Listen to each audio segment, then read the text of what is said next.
What's up, Brian Tong here, and this video is all about what to expect in iOS 18 at WWDC24. But first, hey, Apple sent out their official invites for WW after previously sending out the date for the developer conference from June 10th to the 14th, and I got my invite, so I will be in attendance there. And on the invite, they confirmed that the keynote will happen at 10 a.m. Pacific time on Monday, June the 10th, where all eyes will be on Apple. And to me, this is easily their most important WWDC in the past, 10 years, with just so much competition around AI, Apple's lack of a tangible AI direction for its users. You got the European Union dictating some of the ways that they operate, then the US Department of Justice saying they are a monopoly and how that dictates what they do or what they don't do moving forward, plus their relationship with the developer community. So there's a lot more going on compared to, let's say, previous years where the iPhone was the most popular smartphone. So Apple, everyone was saying, hey, show some fun new features and sprinkle in some macOS. It's just not that simple anymore. Now, Bloomberg's Mark Gurman has reported on several of the new features that we can expect to see in iOS 18. And yes, there's going to be a huge focus on artificial intelligence like we expect.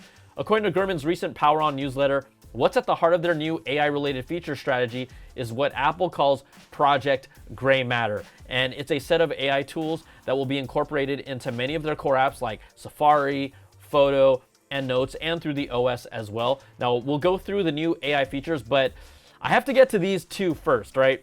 According to the report, a standout feature will bring generative AI to emojis, and that will let you create custom emojis on the fly based on what you are texting at the time, which means potentially all new emojis that are beyond the standard set that we are used to.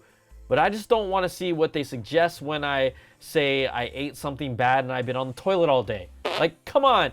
Is that a feature you want or need? Generative AI emojis? Like, this feels like Memoji energy all over again. And remember, they spent like 10 minutes on that part back in the day at a keynote.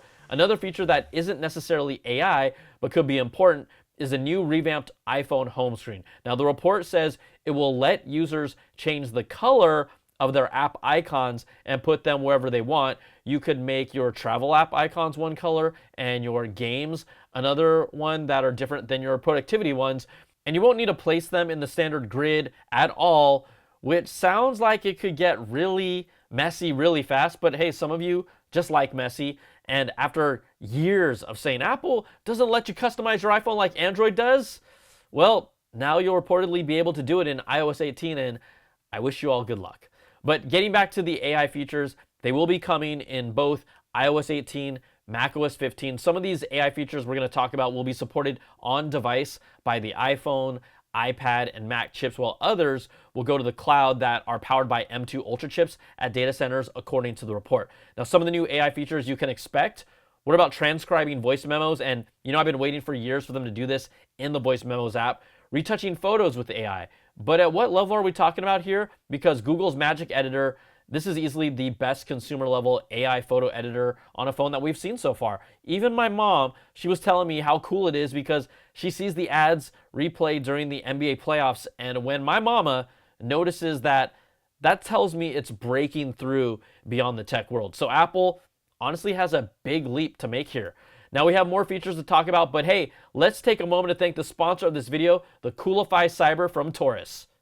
I've showcased Taurus's neck coolers before because they are that good, and the Coolify Cyber is a big improvement that raises the bar again. I took it with me to Disney's California Adventure where I was walking around, and then to Yosemite Valley, and it's one of the coolest pieces of tech, literally. So what does it do? It's more than just a neck fan. This brings you instant chill, which cools you down right away. It features 3 of these cooling zones on the inside surface that can lower your perceived temperature in seconds, and these physically are cool to the touch. Then the back area extends lower now to give you the back of your neck even more coverage, and you can really feel the cooling zone even more now. Surprisingly, this isn't extremely heavy at 503 grams, which is just a smidge over a pound in weight, but it's comfortable with a flexible fit where it didn't feel like a burden at all on me. Now, there are 3 different modes that you can switch between. Just the fans for some airflow, then the cooling mode that cools your neck with the fans as well, or heat therapy mode to keep you warm. The fans can be used at 3 different speeds to give you an almost 360-degree cooling effect around your neck. You can manually switch between modes with the buttons on the Coolify Cyber or control it via Bluetooth from an app. Now you'll get up to 15 to 7.5 hours of battery life depending on the strength of the fan, which is more than enough for most people using just the fan. But if you're using the cooling mode, that's 2 to 2.5 hours. And for heat therapy, it's 3 to 4.5 hours depending on your fan speed. Now the entire package includes the Coolify Cyber, a portable carry bag, and a USB-C cable, and you can charge it from 0 to 80% in just over an hour. Now it retails for $279, and yes, it's an investment, but it's a real good one. And if you want to find out more, check out the link in the description. Check out the Coolify Cyber and stay cool with Coolify. Okay, let's get back to more of the AI features coming to iOS 18. We know that searches will be faster and more reliable with Spotlight. That's thanks to Apple's Project Gray Matter. And so will Safari web searches, as well as automatic suggested replies to emails and text messages, similar to what we get in Gmail right now. Like I said, it's integrated into everything. Siri will get an upgrade and will have more natural sounding interactions based on Apple's own large language models. And that's the core technology that drives generative AI. A more advanced Siri is expected to come to the Apple Watch as well. And you got developer tools like Xcode. They're expected to get AI enhancements like finishing off lines of code that can be more mundane. There will also be smarter recaps of the day with summaries of missed notifications and text messages, and AI summaries coming for Safari pages, news articles, documents, and other media. Now, none of these features on their own sound like game changers unless generative AI emojis will blow your mind, but they are all improvements that I think can potentially enhance your experience collectively. We'll have to see. We know at the moment there will be no Apple-designed chatbot, at least not yet according to Gurman, and that means Apple still won't have anything close to what OpenAI has showcased to the public. You know, one way Apple can close the gap is with a partnership, and we have known for months that they have had talks with both Google and OpenAI about integrating their chatbots into iOS 18. The report says that Apple was close with Google, and that may still happen, but Gurman reports that OpenAI and CEO Sam Altman will announce their partnership as part of the keynote at WWDC. And I think about this could be just a huge moment to bringing an AI chatbot to the mainstream. We know Apple has a deal with Google for search because no one was doing it better, and it makes sense for them to do similar things by partnering with OpenAI here as well. But having OpenAI as their sole partner isn't ideal, and that's why there are still talks between Apple and Google to also incorporate Google's Gemini platform in other ways as well. And if you've been watching what has been going on in the tech world over the last month or so, look, Google showcased its direction for generative AI at Google I/O. OpenAI showcased ChatGPT-4o, which is its latest version, and featured a real-time live translation session that was pretty amazing to see. Also, if you talk about their Sora video platform, which I'm not necessarily the biggest fan of, but it is powerful. It is amazing. It also makes me uncomfortable and scary at the same time, but that's video. Microsoft showcased its Copilot Plus AI feature that will be incorporated on device on their Surface lineup. And all this has happened while we wait for Apple to show us what their AI plan is. And it's clear that Apple is trailing here. Like that, you can't deny that, but does it matter that they're playing catch up when they have such a large general consumer user base, right? All of us in the tech world are wondering, and some are screaming like, hey, Apple, when are you going to do anything with artificial intelligence for consumers? But outside of this tech bubble, I don't think that the conversations and opinions are remotely as strong as they are inside the bubble. Now, Apple could turn into the largest AI player from a hardware perspective purely because of its user base. And you can imagine many of these features will run in the background without people even knowing about it. But it's clear that this is a work in progress. And this is also something Apple has to do to keep its tech-savvy audience engaged in what they're doing. And the reality is that we don't know exactly what they're going to show off. We have ideas, we have reports, and when I hear all of these features before seeing any of them in action, I'm thinking, okay, that's nice, but does it, again, really change my experience that much?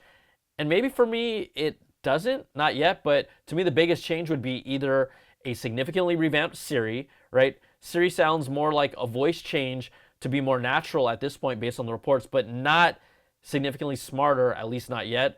Or let's talk about Apple having their own chatbot, which is not happening anytime soon.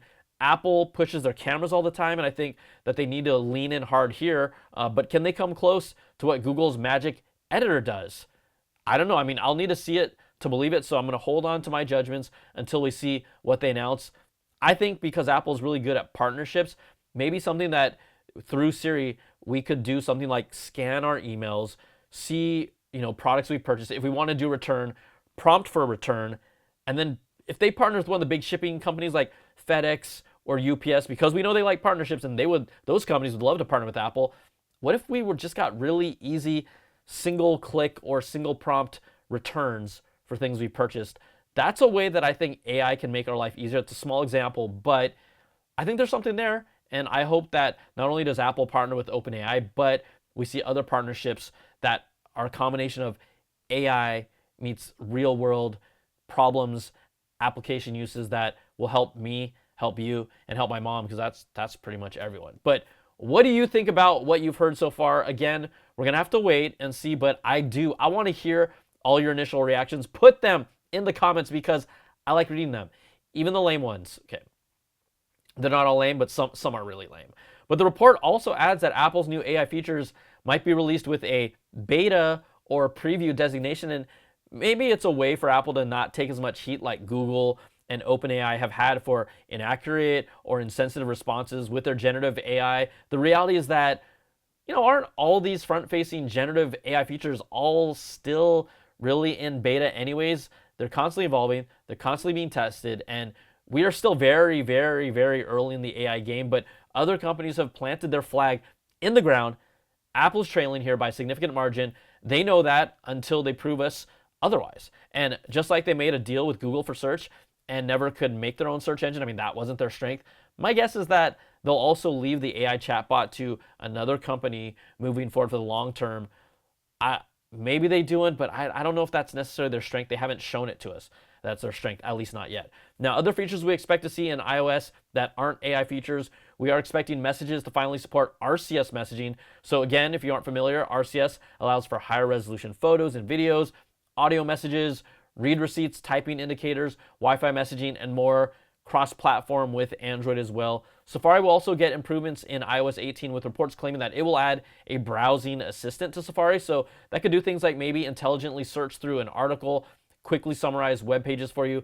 Also, reports of something called a web eraser that could allow users to remove unwanted portions of web pages, say goodbye to maybe all those ads all the time in those same spots, and then you have the removal tool that would be persistent even if you revisited the same site later on. So that sounds pretty cool. Now, iOS 18 will reportedly allow the Notes app to display mathematical notations, which means a user would be able to add more types of mathematical equations to Notes, and it will also have some sort of integration with the calculator app.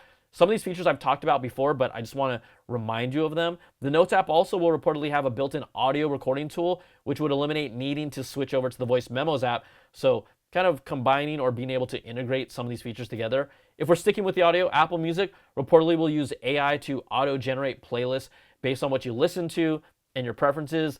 It feels like that's been happening from a lot of services for years already, so it'll be interesting to see how that comes together. Apple Maps will be getting at least 2 new iOS 18 features. Custom routes, which would let a user choose their specific roads to travel on while navigating. And for those of us that know, like, there are times where we just know better no matter what the map tells us. And then topographic maps will add more detail, including trails, contour lines, elevation, and points of interest for hiking.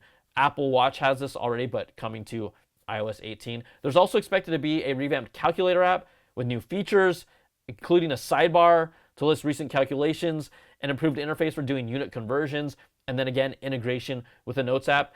And yes, reports and rumors that, although I asked them directly in my interview, they didn't say anything, but it was the shakiest response when I asked them about calculator on iPad. Is it going to happen, or are we still going to make this a meme? Also, shortcuts in iOS will be able to automate complex tasks more easily with the Shortcuts app. And, Shortcuts is cool, but its challenge has always been able to make it more understandable and accessible for the general user. You got the Calendar app on iPhone that will have new integration with the Reminders app in iOS 18. I love this. Users will be able to organize and schedule reminders directly within the Calendar app without opening the Reminders app. I do think they maybe should just merge the two, but there are other features that we've heard about. These that I'm talking about are some of the major ones that we expect to see at WWDC. there's a lot, and there will be plenty more. So iOS 18, this is going to be a big, big deal, and the big reveal alongside of course, iPad OS, Watch OS, Mac OS, tvOS, and the future, the direction of Apple Vision Pro with Vision OS. So like I said, a big deal. Okay, let's just wrap this up on a fun note here. And if you love Apple and you love Legos, this one's for you here. Lego user at Lego Truman has collaborated with user at 2A2A to create the Lego Apple Store. Check this out. The design has tall glass walls and the front windows with a huge Apple logo. You get the tall glass entry doors. You have the long wooden tables. You got retail employees inside wearing their shirts. Apple products on those tables. And then outdoor, there's a staircase. You also got those trees inside. I don't know which store inspired this, but it definitely has a Union Square, San Francisco vibe going on to me. Now, it was created and submitted to Lego as part of their Ideas Initiative to get ideas and inspiration from the community. Now, Apple would honestly ultimately have to approve this, and if they were smart, they should. The project currently has over 3,000 supporters, and it needs 10,000 to be reviewed and considered by a Lego team expert that then Apple would have to approve. Come on, Apple. Be a good Apple on this one. That's all I'm saying. So this isn't a real product, but it would be a fun one that fans of Apple and Lego would love to see happen. It's a no-brainer. All right, that is going to do it for this video. If you like what you see, give me that thumbs up, subs up, and hit that notification bell, ding, to get all my latest videos when they drop. And if you want more of that Apple goodness, you can check out my weekly Apple Bits XL audio podcast with the latest stories and special guests. Plus, you can support all my content with an ad-free version of the podcast, early access to my content, and exclusive content at patreon.com/BrianTong. All right, thanks so much for watching. Take care, and I'll see you in the next video. Peace and love.